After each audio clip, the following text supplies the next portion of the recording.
ಮಾತಾ ಭೂಮಿ ಪುತ್ರೋಹಂ ಪೃಥಿವ್ಯಾಹ ಅಂದ್ರೆ ಈ ಭೂಮಿ ನಮಗೆ ತಾಯಿ ಇದ್ದಂತೆ, ನಾವೆಲ್ಲರೂ ಅವಳ ಮಕ್ಕಳು. ಅಥರ್ವ ವೇದದ ಪೃಥ್ವಿ ಸೂಕ್ತದಲ್ಲಿ ಪ್ರಕೃತಿಯ ಮಹತ್ವದ ಬಗ್ಗೆ ಬಹಳ ಅರ್ಥಗರ್ಭಿತವಾಗಿ ಬಣ್ಣಿಸಲಾಗಿದೆ. ಆದ್ರೆ ನಾವು ನೀವೆಲ್ಲ ಇಂದು ಏನ್ ಮಾಡ್ತಾ ಇದ್ದೀವಿ? ನಮ್ಮಗಳ ದುರಾಸೆಯಿಂದ ಪ್ರಕೃತಿಯ ಗರ್ಭವನ್ನ ಬಗೆದು ನಮ್ಮ ಸ್ವಾರ್ಥ ಅನ್ನೋ ಮನೆಯನ್ನ ಸಿಂಗರಿಸಿಕೊಳ್ಳೋದಕ್ಕೆ ಕೆಲಸವನ್ನ ಮಾಡ್ತಿದ್ದೀವಿ. ನಿಸರ್ಗದ ಒಡಲನ್ನ ಬಗೆದು ನೀರು ಮೊಗೆದು ನಮ್ಮ ಹೊಟ್ಟೆ ಹೊರೆದುಕೊಳ್ತಿದ್ದೇವೆ. ಸ್ವಾರ್ಥಪರದಾದ ನಾವುಗಳು ನಮ್ಮ ದಾಹ ನೀಗಿದ ಮೇಲೆ ಬಗೆದ ಪೃಥ್ವಿಯ ಗರ್ಭವನ್ನ ಮತ್ತೆ ಮರಾಮತ್ತು ಮಾಡಿದ್ರೂ ಬಳಿಕ ನಮಗೆ ಅದರ ಚಿಂತೆನೇ ಇರೋದಿಲ್ಲ.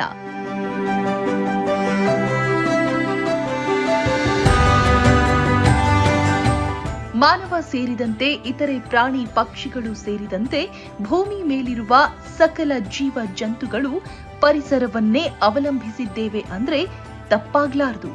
ಆದ್ರೆ ಬದಲಾದ ಇತ್ತೀಚಿನ ಕಾಲಘಟ್ಟದಲ್ಲಿ ಮನುಷ್ಯ ಆಧುನಿಕ ಬದುಕಿನ ಗೀಳಿಗೆ ಜೋತು ಬಿದ್ದು ಮೂಢನಾಗಿ ಆ ಪರಿಸರವನ್ನೇ ನಾಶ ಮಾಡ್ತಾ ಇದ್ದಾನೆ. ಮಾನವನ ಈ ದುರಾಸೆಯಿಂದ ಗಾಳಿ, ನೀರು, ಮಣ್ಣು ಹೀಗೆ ಪರಿಸರದ ಪ್ರತಿಯೊಂದು ಅಂಶವೂ ಇಂದು ಸಂಪೂರ್ಣವಾಗಿ ಕಲುಷಿತಗೊಂಡಿದೆ. ಮನುಷ್ಯ ತನ್ನ ಅಭಿವೃದ್ಧಿಗಾಗಿ, ಸ್ವಾರ್ಥಪರತೆಗಾಗಿ ತನಗೆ ಅರಿವಿಲ್ಲದಂತೆ ಪ್ರಕೃತಿಯ ಮೇಲೆ ಕಾಲಚಕ್ರ ಉರುಳಿದಂತೆಲ್ಲ ನಿರಂತರವಾಗಿ ಅಟ್ಟಹಾಸ ಮೆರೆಯುತ್ತಲೇ ಇದ್ದಾನೆ. ಪರಿಸರವನ್ನ ಹಾಳು ಮಾಡೋ ಮೂಲಕ ತನ್ನ ಗುಂಡಿಯನ್ನ ತಾನೇ ತೋಡಿಕೊಳ್ತಾ ಇದ್ದಾನೆ.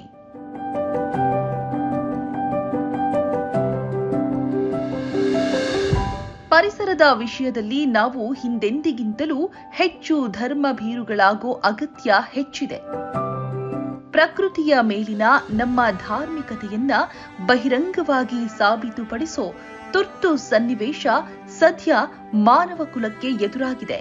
ನಾವು ನಮ್ಮ ಧರ್ಮವನ್ನ ಗೌರವಿಸೋದೇ ಆದರೆ ನಮ್ಮ ಅನುಕೂಲಕ್ಕಾಗಿಯೇ ಪರಿಸರವನ್ನ ಕಾಪಾಡೋ ಸಂಕಲ್ಪವನ್ನ ತೊಡಲೇಬೇಕಿದೆ. ಹೀಗಾಗಿಯೇ ಜೀವ ಜಂತುಗಳ ತವರಾಗಿರುವ ನಿಸರ್ಗವನ್ನ ಉಳಿಸಿ ಬೆಳೆಸುವ ದೃಢ ಸಂಕಲ್ಪವನ್ನ ಬೆಳಕು ಚಾರಿಟಬಲ್ ಟ್ರಸ್ಟ್ ತೊಟ್ಟಿದೆ. ನನ್ನ ಕಣ್ಣ ಮುಂದೆ ಮರಗಿಡದ ಮಂದೆ ಮಂದೆ ಕೋಟಿ ಪಕ್ಷಿ ಕೂಗು ಕೇಳಿ ಬಂದರು.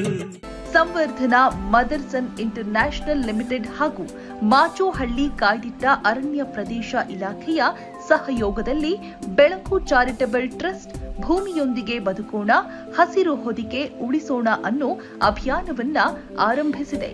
ಅದೇ ಬೆಳಕಿನ ನಡೆ, ಹಸಿರು ಸಮೃದ್ಧ ಅರಣ್ಯ ನಿರ್ಮಾಣದ ಕಡೆ.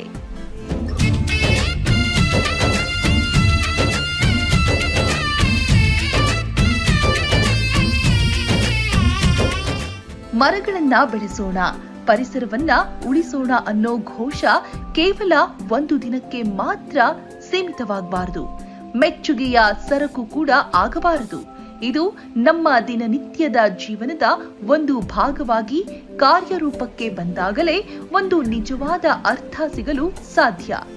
ಉತ್ತಮ ಸಮಾಜ, ಉತ್ತಮ ಭವಿಷ್ಯ ಅನ್ನೋ ಧ್ಯೇಯದೊಂದಿಗೆ ಜನ್ಮ ತಳೆದಿರೋ ನಿಮ್ಮ ಬೆಳಕು charitable trust Samvardhana Motherson international limited ಹಾಗೂ ಮಾಚೋಹಳ್ಳಿ ಕಾಯ್ದಿಟ್ಟ ಅರಣ್ಯ ಪ್ರದೇಶ ಇಲಾಖೆಯ ಸಹಯೋಗದಲ್ಲಿ ಸಸಿಗಳನ್ನ ನೆಡೋ ಮಹತ್ ಕಾರ್ಯವನ್ನ ಕೈಗೊಂಡಿದೆ.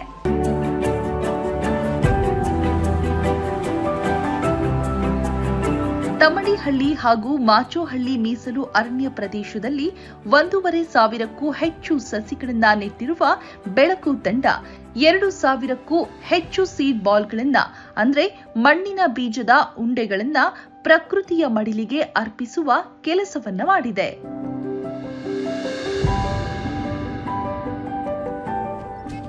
ನಮ್ಮ ಈ ಮಹತ್ ಕಾರ್ಯಕ್ಕೆ ಬೆನ್ನೆಲುಬಾಗಿ ನಿಂತಿದ್ದು ವಿರಕ್ತ ಮಠದ ಮಠಾಧೀಶರಾದ ಪರಮ ಪೂಜ್ಯ ಶ್ರೀ ಅಭಿನವ ಮಲ್ಲಿಕಾರ್ಜುನ ದೇಶಿಕೇಂದ್ರ ಮಹಾಸ್ವಾಮಿಗಳು.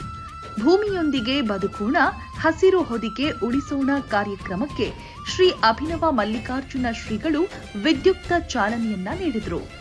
ತಮ್ಮಡಿಹಳ್ಳಿ ಮಾಚೋಹಳ್ಳಿ ಮೀಸಲು ಅರಣ್ಯ ಪ್ರದೇಶದಲ್ಲಿ 1,500ಕ್ಕೂ ಹೆಚ್ಚು ಸಸಿಗಳನ್ನ ನೆಟ್ಟಿರುವ ಬೆಳಕು ಚಾರಿಟಬಲ್ ಟ್ರಸ್ಟ್ ಸದಸ್ಯರು ಚಿಕ್ಕನಾಯಕನಹಳ್ಳಿಯಲ್ಲಿ 1,200 ಗಿಡಗಳನ್ನ ನೆಟ್ಟು ಪೋಷಿಸುವ ಕೆಲಸವನ್ನ ಮಾಡ್ತಿದೆ.